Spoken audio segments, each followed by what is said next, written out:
Summer is here and I'm burning.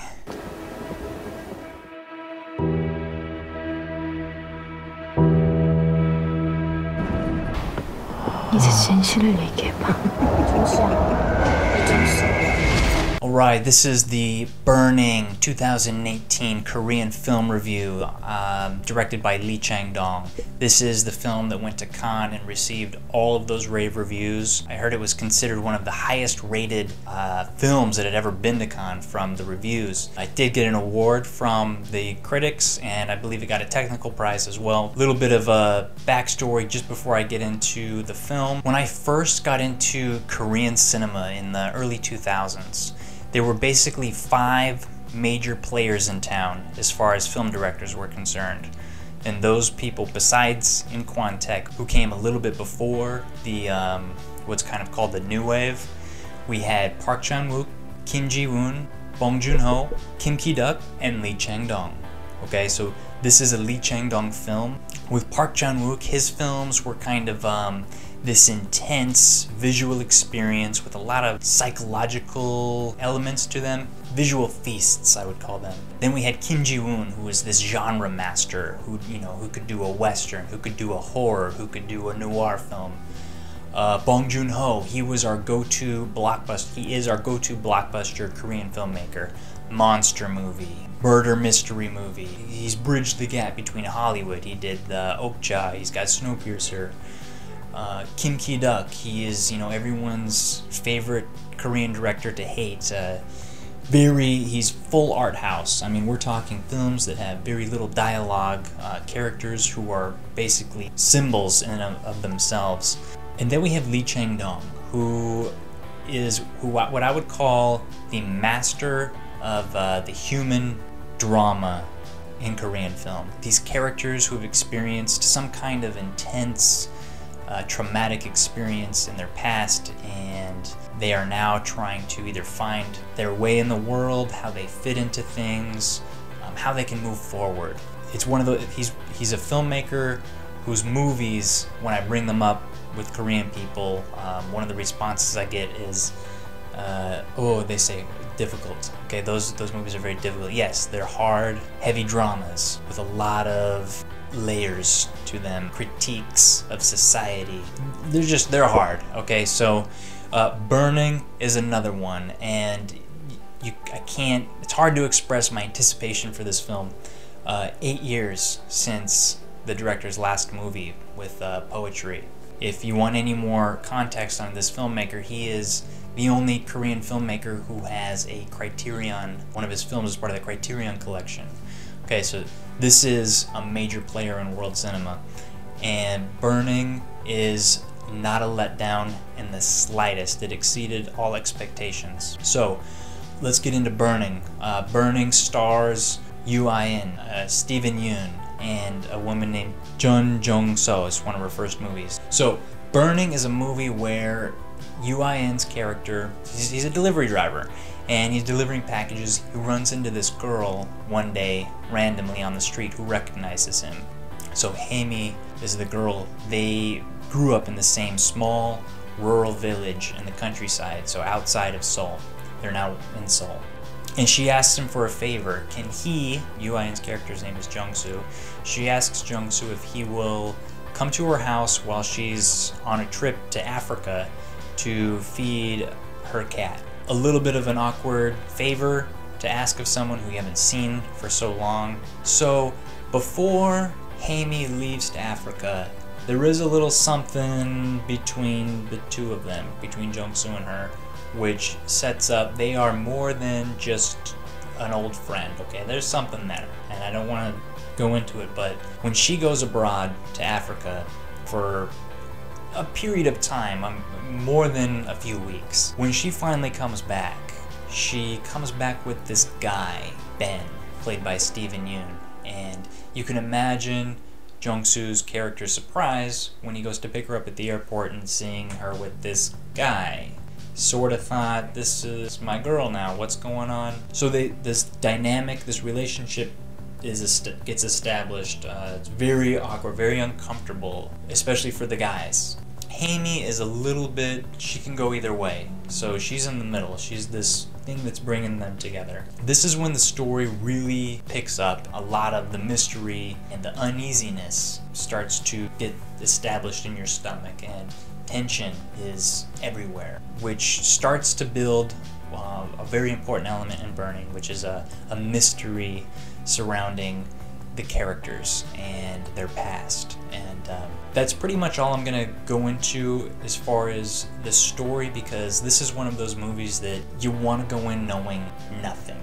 It's one of those movies. I do want to say that these characters, this relationship, these three people, for me, this was very much a movie of contrasts, with Yoo Ah-in, Jung-soo's character on one side, Steven Yeun's character, Ben, on the other. Jung-soo is this rural country boy, farmer, kind of comes from a broken family, low education level. And then we have this guy, Ben, who he is from this very thriving, rich family in the city, and probably hasn't worked a day in his life. He has the nicest car, he's got the nicest apartment, he's got it made. So with that, we have Ben's character, sort of this representation of modern Korea, sort of obsession with money, status, luxury goods. And then we have Jung-soo's character, hardworking, hands of the earth people, farming, the traditional older Korean society, countryside. There's a clash going on, sort of a war of cultures, if you will. Very fascinating. And then we have Haimi, the woman's character, in the middle. She's from the country, she's moved to the city, she's a floater. Without giving anything away, she is sort of lost in between both of them. That's just one layer that I wanted to share that I sort of picked up on. The acting in this movie is phenomenal. You might know Yoo Ah-in from, he does a lot of TV dramas and things like that, really popular TV shows here, but some very big film roles. Probably saw him in Veteran, he's the bad guy in that one. The Throne, he's the king's son. This is an actor who really embodies his role.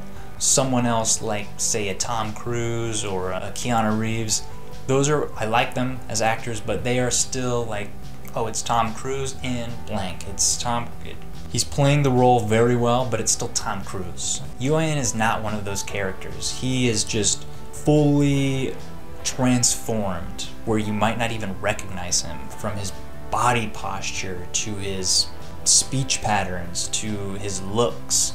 In one movie he can be this strong, suave, attractive bully. In another movie he can be this weak, unattractive, oddball character. So he is amazing in this movie. I can't think of any time I saw a character like this. Very complex, very introverted, very in his head throughout the whole movie. So amazing job. My previous favorite movie that he was in is called Punch. This is my new favorite of his. Steven Yeun, perfectly casted. I was a little bit worried, I gotta be honest, going in. I didn't know how he would fit into a Korean movie, more a Lee Chang-dong movie. I knew this is not just any movie. His Korean is really good, it's amazing. He perfectly cast, because that, like I was saying earlier, the dynamics of the relationship, the contrasting war of cultures, he is kind of has this weird foreign vibe to him, and it really played into that character more, the mystery around his character. So that was actually genius casting for this film, in my opinion. And he also has some pretty great dramatic moments as well. So great job, Steven Yeun. Jeun Jeon Jong-seo, who played Haimi. It's the first time I've ever seen her. I believe this is her first film role. She does a phenomenal job as well. So she's this free spirit, and I will say that she is involved in more than at least one scene that you'll know it when you see it, which I think will go down in cinema history for the sequence and how it was shot. Absolutely beautiful. This whole film was shot phenomenally. There's a lot of handheld, close-up, tight situations, but when the camera does sort of set back and get established, you're gonna see some of the most beautiful imagery you've seen in a long time. You'll know it when you see it. Blew me away and blew everybody in the audience away. About halfway through this movie, the tension really starts to rise and it becomes sort of a mystery that Jung-soo's trying to uncover, because he becomes very paranoid at a point in the movie. And it's not what I would call a gripping mystery, but it is a very stirring mystery, and it's one that you will be a little uneasy as it unfolds and as your brain tries to work out who these characters are, and mystery pops up after mystery and things become a little confusing. It's actually very magical how the whole story unfolds in this way. This is one of those movies that you're going to want to sit down with your film friends and dissect. There's a lot of different layers to it. There's a lot of different ways that you could actually interpret this movie. I do believe it will impact everybody who watches it, maybe a little bit differently, so everyone can kind of bring something to the table in those discussions. I had chills until the ends of the credits. Usually I have a couple chills during the credits if it's a really good movie. This one was a pretty steady chill that lasted through the entire credits. So, a masterpiece from Lee Chang-dong. His films, in my opinion, get better and better through his filmography. I hope we don't have to wait another 8 years for his next film. So, if Burning comes anywhere around you, make that priority and see this movie.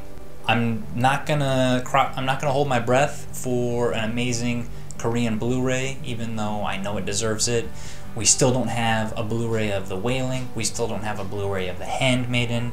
My mind is blown for whatever the reason is on that, but whoever's out there making Blu-rays, Burning deserves the best treatment imaginable. I mean, hey, Criterion, you've got Secret Sunshine on there. Please go back and get the others, but we're ready for Burning when it's time. So 10 out of 10, this is a masterpiece. Please go out and see Burning. If you guys have seen the film, please share your thoughts below. I don't have a lot of film friends that aren't super busy that I can talk to about this, so please, love to hear from you. So until next time, this was Tyler from the Movie Beat, and keep watching movies. I'll see you next time.